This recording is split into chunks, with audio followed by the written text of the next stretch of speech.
This is your first feature, which is it's a pretty impressive debut. Thank you. Can you tell me how it started for you? My agent sent me a script. He told me it was a phone sex comedy. I was very nervous about it because I wasn't sure that that's the type of movie I want to make or see. And I read it, and I read the script. I couldn't put it down. I was laughing so hard it hurt. I felt very emotional. I loved that it kind of referenced these movies from the 80s that I love that feature strong female characters. And I loved that in the end it was about female friendship. I guess take me back to where the film started for you. The film, in its very early beginnings, Lauren and Katie were writing partners, the real life Lauren and Katie, and they wanted to write a movie about female friendship, and they had been random roommates in college, and Katie really did run a sex line in her dorm room out of FSU, 1866 FSU tits, and they decided when they wanted to write a movie about female friendship to set it in this world of phone sex, and they started writing about 3 years ago, and then they sent me the script, and I just completely fell in love with it from the second I read it, and they wrote me this beautiful letter. And this was very early on, right when they had decided to make it independently. And I came on as an executive producer and playing Katie, and then we hired Jamie, our director, and the four of us kind of had this incredible experience of having this sort of one collective creative voice and sitting at Lauren's dining room table for a month every day, sort of working on the script and figuring out how to make this. And Lauren's brother came on as an executive producer. It helped us find the money, and it was a total crazy labor of love. So I know you and Lauren were friends for a very long time. That's the rumor. And I hear you worked for 1866 FSU Tits. Well, worked for is a loose term because I was the co-creator of 1866 FSU Tits with a friend of mine my freshman year in college, and I hope she doesn't see this interview. I feel so sorry for her right now. She was so nice about it.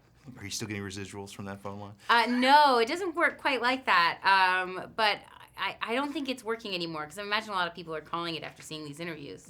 So you knew Katie and Naylon before you two go way back. We do go way back. We were a random roommate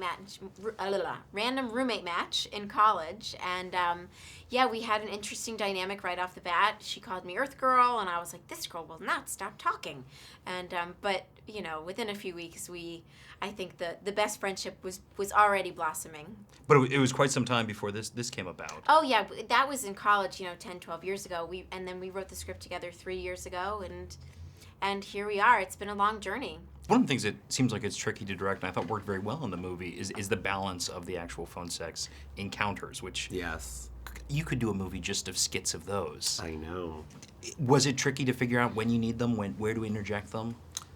For me, the most important thing was finding the balance between raunch and charm. And so even with these cameos, with Seth Rogen and Kevin Smith and Ken Marino, although there's a lot of raunch in those scenes, and those are really great comic moments in the film, it was important for me to make those scenes be about the girls still, and be about the development of the girls and the development of their relationship, because that to me was, that's the arc of the story, and that's the kind of best takeaway from this film. I think people are gonna, we've seen it with audiences, they laugh a lot, but I think the greatest takeaway is that you love these girls and you love their friendship. The phone calls are really just played for comedy, so it was really about what got the most laughs in early screenings we had, and we tested it with ourselves and with our team members and just kind of see if it was funny or not. So it wasn't really based in that stuff, but like silly things like the girls selling their underwear, like that totally happened, and that was, just another extension of the business at one point where we were just like, how can we make more money out of this thing?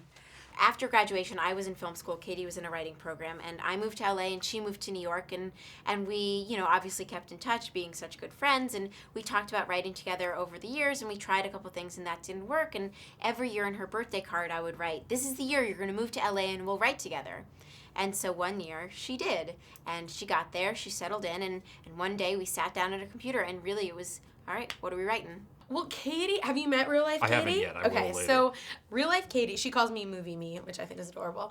But she has she's like a force of nature. She has this huge personality and very much like Movie Katie, although it's inspired by, it's not like her biopic or anything, but, kind of well defended, very confident on the outside, and then very sort of vulnerable on the inside. And because Katie's voice is so strong in real life, that came across so clearly in the writing and was such a sort of really easily navigatable, map for me. And then, I tried to sort of bring my own sense of self into it too. And a lot of the dynamics that was going on with Katie's personality are things that I understand very, very well. We wrote the script with Ari in mind. We'd admired her work for years, and just she's such an incredible talent. And so we wrote her a letter and asked if she would come be in the movie, and and she wrote us back a lovely letter. And so we all had breakfast one day, and it was so awesome. And I'll never forget. We sat across. Katie and I were on one side of the table, and she was on the other, and I think we were like elbowing each other, being like, "She's perfect. Oh my God!"